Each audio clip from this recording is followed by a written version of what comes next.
एक नया चेहरा उभर के आ रहे हैं जयराम महतो। वो कह रहे हैं कि हम असली खतियानी हैं और हम खतियानी लोगों के लिए लड़ाई लड़ रहे हैं। आज गरीब आदमी, उसको पीने का पानी नहीं, खाने को भोजन नहीं, बदन में कपड़ा नहीं, और इनके पास अरबों अरबों की संपत्ति, लाखों लाख की गाड़ियां। क्या करेंगे इतना पैसा? तो सुदेश से बड़ा चेहरा उस समाज में कोई नहीं आया अभी तक जो आगे बढ़ेगा। बाद बाकी वोट काटने के लिए लोग अलग चीज कर ले। सुदेश बाबू को चिंता मौसा मौसी की टिकट मिल जाए, हेमंत सोरेन को चिंता कल्पना सोरेन की टिकट मिल जाए, आपको अपने बच्चों की चिंता नहीं है तो कौन ठीक कर लेगा? 132 की खतियान, विस्थापन आयोग, नियोजन नीति, कई ऐसे मामले हैं हेमंत जी ने पास करवाया। लेकिन भारतीय जनता पार्टी का ही जो राज्यपाल बनता है, उन्होंने इन चीजों को रोकने का काम किया। आज झारखंड की राजनीति कुछ परिवारों तक सीमित हो रही है और जयराम महतो उसके खिलाफ एक क्रांति लेके आया है। और जिस तरह से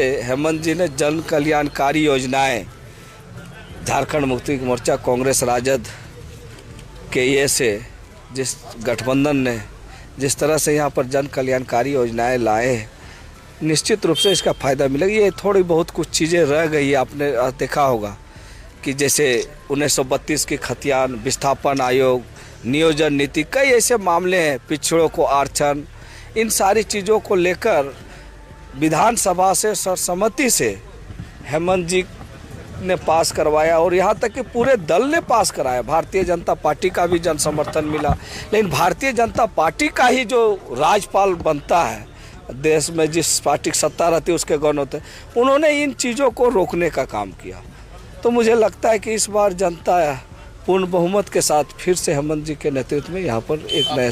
आपने 32 खतियान के बारे में कहा, अब एक नया चेहरा उभर के आ रहे हैं जयराम महतो। वो कह रहे हैं कि हम असली खतियानी हैं और हम खतियानी लोगों के लिए लड़ाई लड़ रहे हैं। देखिए, ऐसा है, झारखंड मुक्ति मोर्चा हो चाहे कांग्रेस में भी कुछ है, हम भारतीय जनता पार्टी में भी हम लोग 8-10 MLA थे जो निरंतर स्थानीय की बात को लेकर हम लोग पुरजोर तरीके से पार्टी में हो, सदन में हो, हम लोग ने बात करते रहा है।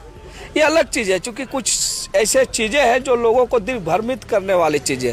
आपने देखा होगा कुछ समाज के लोगों ने सुदेश महतो को भी मुख्यमंत्री बना डाला हर समय, लेकिन नतीजा 4-5 सीट से बड़ा हुआ नहीं। और यहाँ तक कि लास्ट टाइम अगर भारतीय जनता पार्टी सुदेश महतो के खिलाफ भी उम्मीदवार उतारती तो सुदेश जी चुनाव हार जाते। वो गांव की सरकार बनाने चल गए थे। तो सुदेश से बड़ा चेहरा उस समाज में कोई नहीं आया अभी तक जो आगे बढ़ेगा। बाद बाकी वोट काटने के लिए लोग अलग चीज कर ले।